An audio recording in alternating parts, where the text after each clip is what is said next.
Todo producto de la tierra tiene un coste en agua. Este plátano, por ejemplo, ha necesitado 35 litros para formarse. Y el agua no es precisamente un elemento que sobre en Canarias. Pero nuestro hombre de campo lo sabe bien.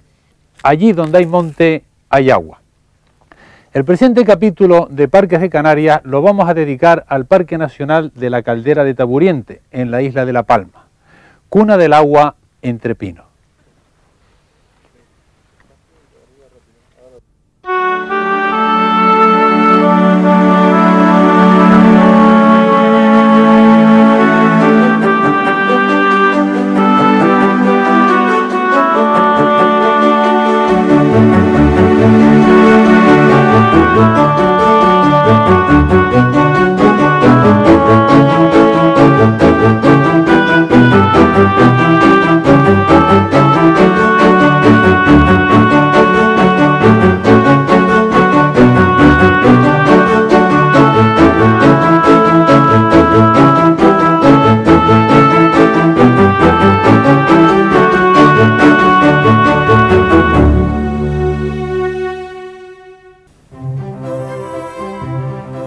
Efectivamente, los cultivos necesitan agua, y si hoy son los plátanos, hace 500 años, a raíz de la conquista de La Palma, era caña de azúcar lo que cubría estas fértiles extensiones del Valle de Aridane.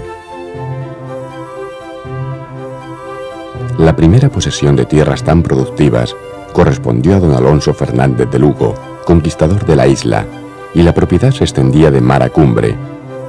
Transcurridos unos 50 años, y después de varias compras-ventas, llegó el momento de realizar la primera partición. Fue don Jácome de Monteverde, hombre intuitivo y práctico, quien dividió entre sus 5 hijos las tierras de labranza del valle, conocidas como de Argual en las medianías y de Tazacorte en la costa. Sin embargo, don Jácome dejó indivisa como una heredad común toda la zona de cumbre. La caldera de Taburiente. El arbolado producía agua y no debía ser maltratado ni puesto en peligro bajo concepto alguno.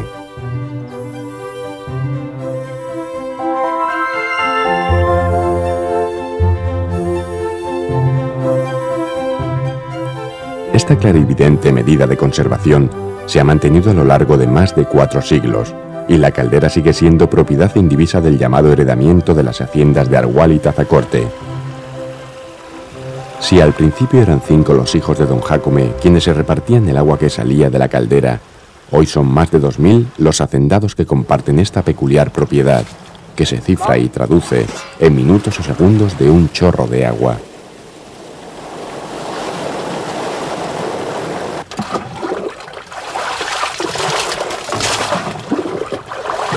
También existieron otros sistemas muy particulares de medir el aprovechamiento del agua, como esta de los calabazos, pero ya están en desuso.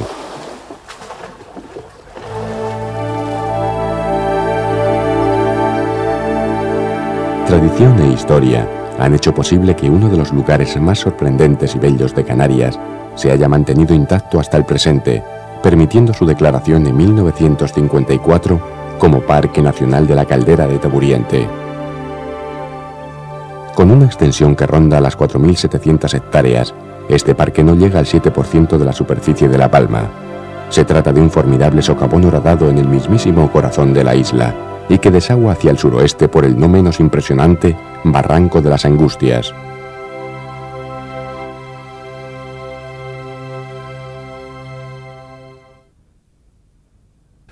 Cuando una erupción volcánica tiene lugar bajo el mar, la lava forma bolsones parecidos a almohadas.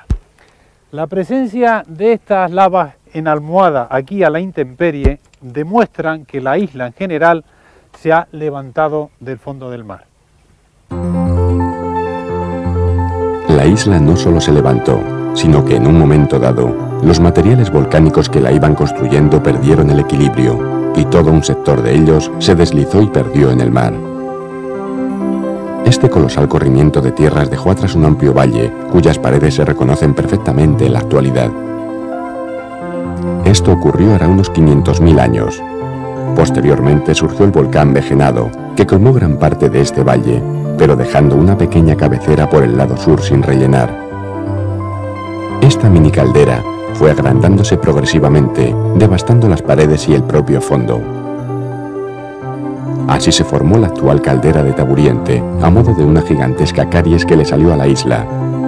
La erosión del agua y los desplomes gravitacionales son los responsables de tan colosal agujero, con 8 kilómetros de diámetro y unos 2000 metros de desnivel máximo. El Teide entero, puesto cabeza abajo, cabría dentro de este socavón sin problema alguno. Las señales de los desprendimientos y de la erosión se ven por todo el interior y paredes de la caldera. El relieve es muy atormentado, pues el proceso de desmantelamiento erosivo sigue en pleno vigor.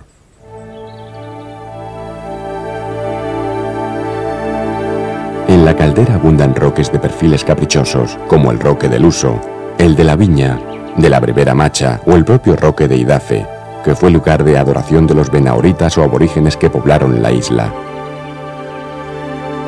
En la cima de alguno de estos roques se pueden encontrar cantos rodados, lo que demuestra que el fondo de la caldera se encontraba a ese nivel en otros tiempos.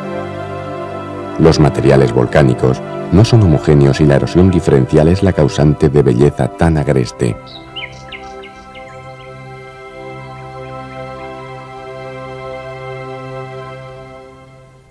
Los desplomes y cortes en las paredes de la caldera constituyen una oportunidad única para conocer cómo es el interior de una isla. Así se aprecia el apilamiento de las coladas, que aparecen como capas superpuestas horizontalmente, centenares de ellas. También se reconocen los diques que atraviesan estas capas en sentido vertical u oblicuo. Un dique es lo que queda de la lámina de lava que ascendió en su momento para provocar una erupción. Esto que vemos es parte del llamado complejo basal o zócalo de la isla. Está formado por una densa malla de diques. Lo oscuro son los diques y esto blanco es la roca madre que atravesaron y que ha quedado totalmente despiezada. La erosión ha profundizado tanto que ha puesto al descubierto las mismísimas entrañas de La Palma y permite ver algo que en otras islas es solo una suposición teórica. Es un viaje al fondo de la tierra, pero mucho más cómodo de lo que imaginó Julio Verne. Y si el agua es protagonista en este parque nacional, no menos importante es el pino canario, símbolo vegetal de la isla de La Palma. Si hay algo entrañable en el paisaje palmero, es el perfil de sus cumbres orladas por pinos.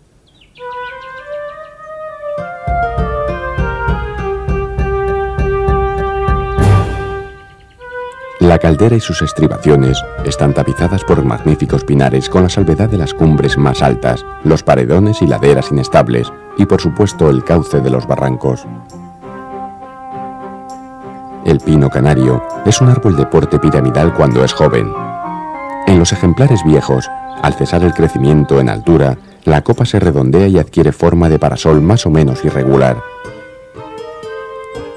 Su talla ronda los 15 o 20 metros de altura, pero se conocen ejemplares de 40 o más, un récord entre las especies de pino europeas.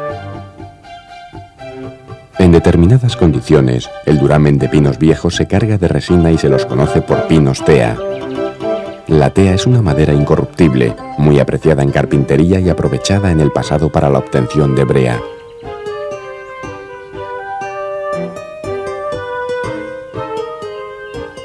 Las acículas del pino canario son muy largas, finas y flexibles, y están agrupadas de 3 en 3 por una vaina basal.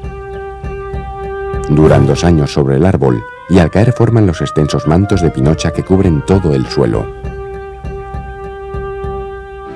Las flores masculinas aparecen en el extremo de los ramillos del año anterior y sueltan el polen de marzo a abril.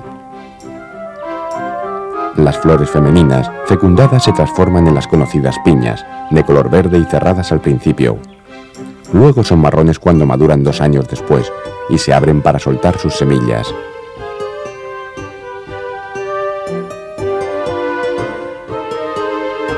Los piñones, o semillas de pino, germinan sin problema en suelos no excesivamente perturbados.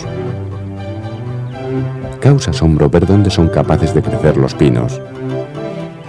La especie es poco exigente en suelos y cuenta con un sistema de raíces muy poderoso que se aferra al terreno, desafiando a la propia gravedad. Así retienen el suelo y evitan la erosión, como bien intuía don Jacome Monteverde 400 años atrás.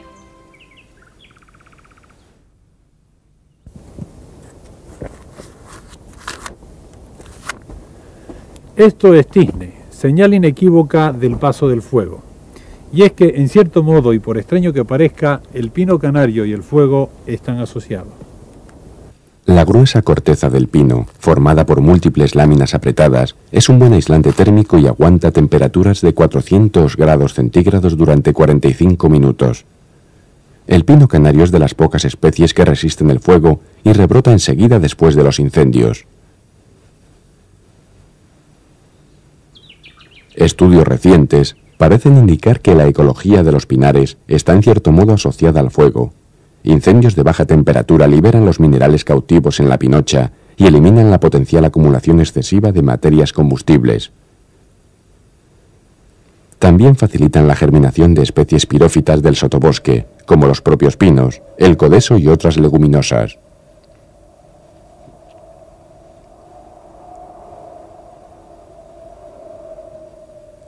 Los pinares incendiados se recuperan a los 5 o 6 años, pero esto no debe conducir a la descabellada idea de aceptar o provocar fuegos indiscriminadamente. Ni las condiciones son tan naturales como deberían ser, ni lo es la frecuencia con que hoy se producen los incendios forestales. El fuego es un elemento natural en muchos ecosistemas, pero cuando lo maneja la propia naturaleza, el hombre de momento es mejor que se abstenga.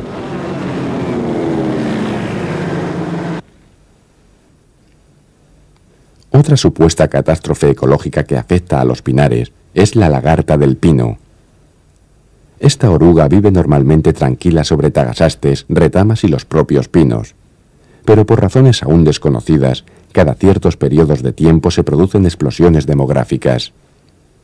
La plaga que se origina arrasa los pinares como si hubiera pasado un incendio, pero el pino se recupera incluso más rápido.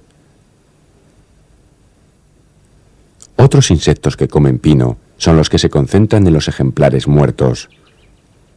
Su papel ecológico es fundamental en un bosque y permite el reciclado de las materias nutritivas. Normalmente son las larvas las que se alimentan de madera, suelen ser de colores claros y con forma de gusano, y algunas tardan varios años en desarrollarse.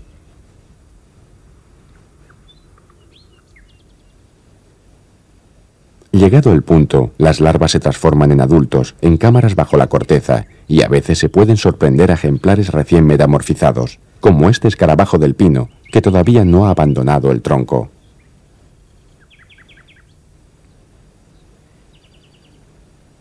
Las aves también se interesan por los pinos, particularmente aquellas cuyo pico robusto les permite comerse sus semillas, que son muy nutritivas. Entre los pájaros destaca el pinzón vulgar, del que vive una raza en La Palma con bellas tonalidades azules en su dorso.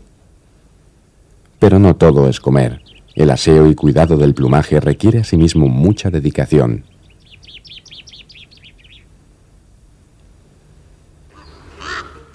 También los cuervos frecuentan los pinares y aprovechan las gruesas ramas de los pinos para instalar su nido.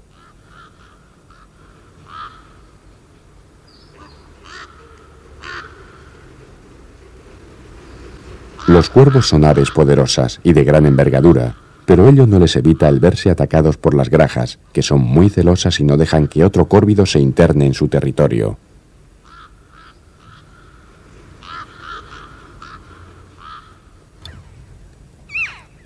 La chova piquirroja o graja, además de semillas, come insectos sobre el suelo o las ramas, y entre ellos a la lagarta del pino.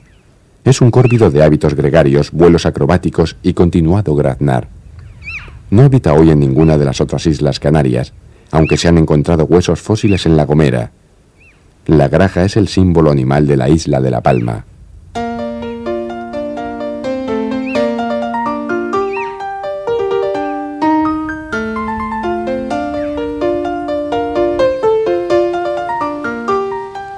Los pinos también producen sombra, que se agradece durante las largas caminatas por los senderos del parque. En la caldera no entran las carreteras. Hay que recorrerla a pie o con mulo. Sin duda, uno de los mayores encantos de este extraordinario enclave natural. No faltan, sin embargo, miradores estratégicamente situados y con acceso rodado. Muchos visitantes se conforman con echar un vistazo fugaz desde la cumbrecita o los Brecitos. Otros, como este grupo de amigos palmeros, se dedican a su afición favorita.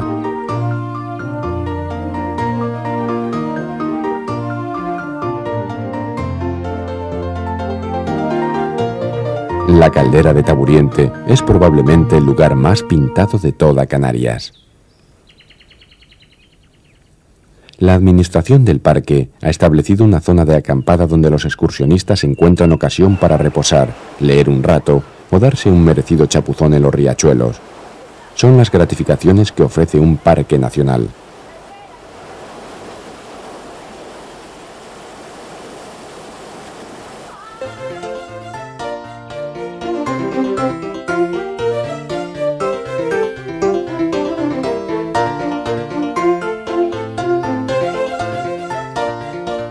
A la mañana siguiente hay que estar bien recuperado para continuar por el tío vivo geológico que es la caldera de Taburiente.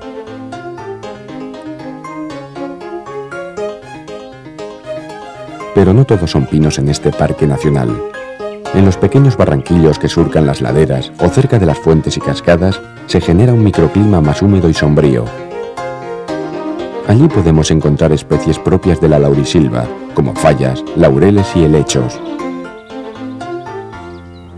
Los frutos de los laureles, por ejemplo, atraen a la paloma rabiche, una de las aves más interesantes y esquiva de las que habita en la caldera.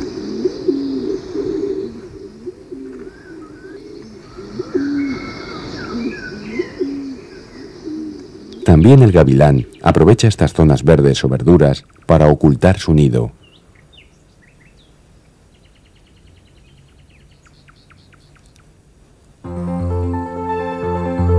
Los pinares son más bien pobres en plantas y a menudo todo el suelo está despejado y cubierto solo por la pinocha. Turgaites, amagantes, pasteles de riscos, faros, son algunas de las especies con flores vistosas que podemos encontrar en el sotobosque. Tampoco son muy abundantes.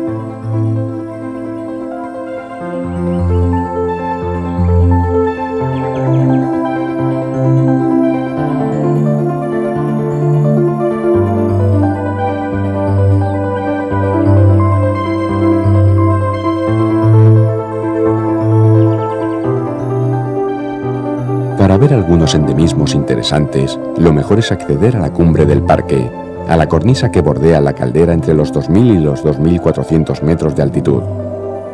Allí podemos encontrar especies tan espectaculares como este delicado pensamiento de la cumbre, pariente de la violeta del Teide.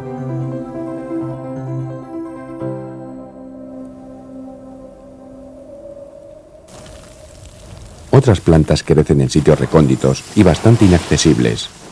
Este es el caso de un hermoso tacinaste azul endémico de La Palma, que llegó a ser una planta muy rara debido a la presencia de cabras en la cumbre.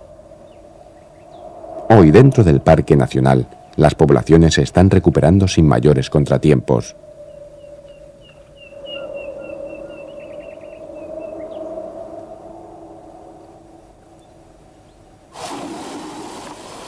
Algunas especies vegetales amenazadas se benefician de los programas de rescate genético que desarrolla la administración del parque. Aquí vemos a un voluntarioso grupo de escolares que ayudan las labores de repoblación de estos endemismos en determinados sectores de la cumbre.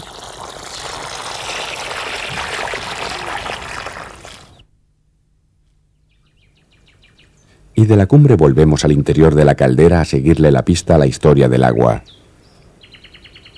Para ello nos dirigimos a las casas de Tenerra y Taburiente. Desde tiempo inmemorial, las haciendas de Argual y Tazacorte han mantenido una o dos familias en el interior de la caldera con el objeto de vigilar y atender la propiedad. No solo había que impedir la corta de pinos, sino evitar sobre todo que el ganado cabrío penetrase en la caldera.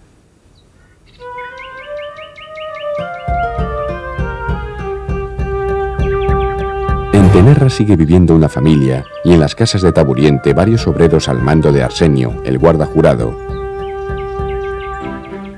La casa cuenta con pequeños huertos para verduras. Hay naranjos, guayabos, nispereros, limoneros y magníficas higueras. Allí podemos hacernos perfecta idea de cómo ha sido la vida en muchos lugares remotos y aislados de nuestras islas, y hasta no hace mucho tiempo.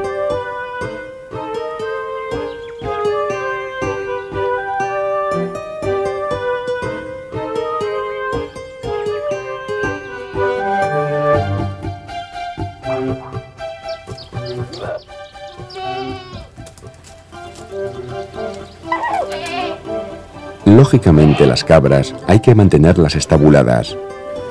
No obstante, la leche que dan es cremosa y abundante, y con un poco de cuajo, las manos expertas de Pablo la transforman en queso, que puede aguantar de 1 a 2 años si se atiende convenientemente.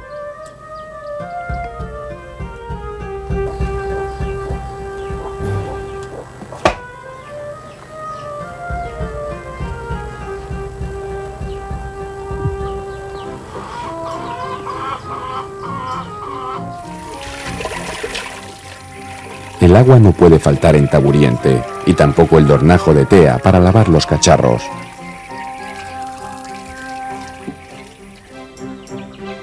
Especial atención recibe la viña, situada a unos centenares de metros de las casas. El origen de esta cepa sea probablemente anterior a la plaga de filoxera que acabó con todos los viñedos en Europa. Su importancia genética es considerable, y Arsenio y su gente la miman como corresponde a su alcurnia y a su calidad. El vino que produce es excelente, pero hay que estar atentos y comprobar si los caldos maduran convenientemente.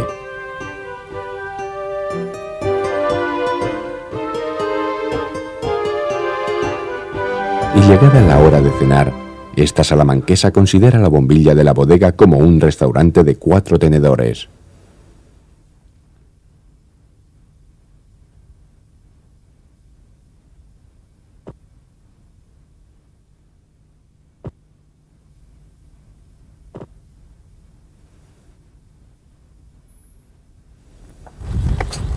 Al día siguiente nos encaminamos hacia Risco Liso. Allí nos meteremos en una galería. En Canarias, además de pozos, se perforan galerías o minas en la horizontal, con el propósito de alumbrar agua. En el pasado, el caudal de agua que salía de la caldera en pleno estiaje rondaba los 200 litros por segundo. Este caudal comenzó a mermar hasta casi la mitad, a medida que se perforaban galerías desde el exterior dirigidas hacia el corazón de la caldera. Algunas fuentes, como la de los Cantos de Turugumay, disminuyeron de forma alarmante. Para evitar que la caldera se secase, las haciendas contraatacaron y perforaron 7 galerías desde el interior, con lo que volvieron a recuperar los caudales perdidos. Esta del Risco Liso es una de ellas.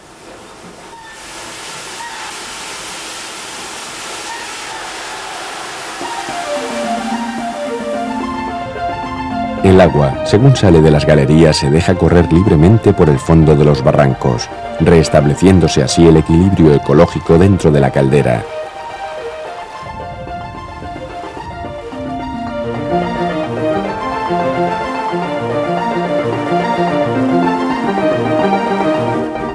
Los parques nacionales suelen establecerse sobre terrenos públicos, sean del Estado o de las municipalidades, y rara vez sobre suelo privado, por los posibles conflictos con sus propietarios.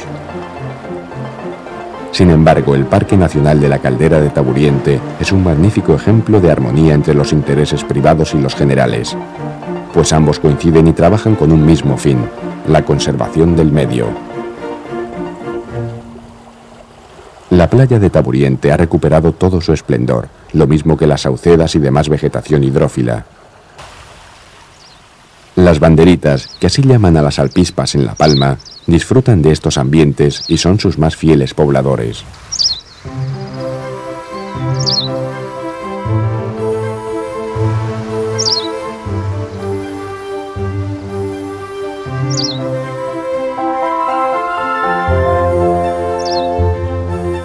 El sauce canario es de crecimiento muy rápido y hojas tiernas, lo que constituye un pasto exquisito para las orugas del arañuelo del sauce.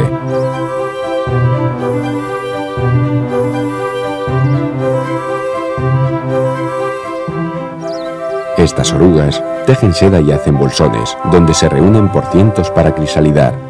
Las pintitas negras son restos de excrementos. A las 3 semanas eclosionan los adultos, que son estas mariposillas de color blanco grisáceo que aquí vemos copulando y listas para poner huevos y continuar el ciclo.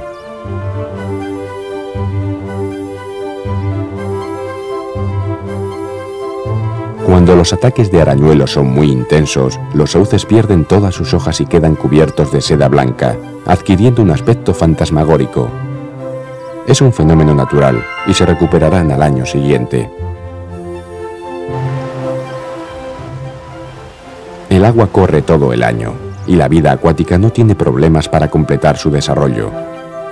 La abundante presencia de libélulas es el mejor indicador de que las condiciones ambientales son óptimas. Las hay de todos los colores.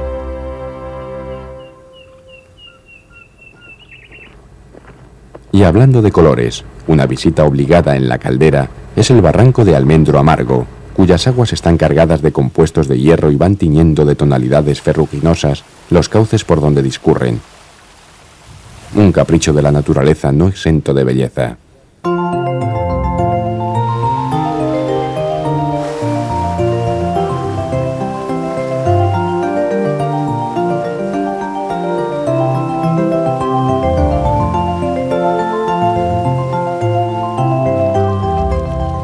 Las aguas que discurren libres por todos los barrancos y barranquillos se juntan en un punto único conocido por Dos Aguas, donde nace el barranco de las Angustias, ya fuera del parque. Allí se encuentra uno de los tomaderos instalados por las haciendas. Este tomadero y otros 2 más que hay cauce abajo aprovechan las aguas de una manera ingeniosa, sin interponerse a la violencia de los grandes aguaceros invernales. El agua recogida es transportada por un canal cubierto, encaramado en la ladera del barranco. Así llega hasta el valle de Aridane, donde el preciado líquido se reparte entre los miles de hacendados a través de un complejo sistema de riego. En la actualidad, se están instalando más de 100 kilómetros de tubería y modernizando todo el sistema, con lo que se podrá aprovechar un 40% más del agua.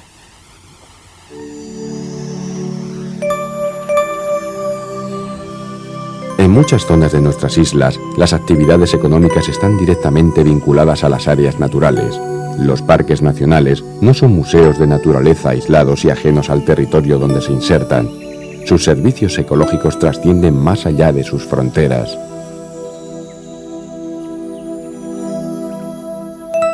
Conservar quiere decir usar sabiamente, como se hace con el agua en la caldera. El propio hombre y las muchas plantas y animales que allí viven y de ella dependen, lo agradecerán.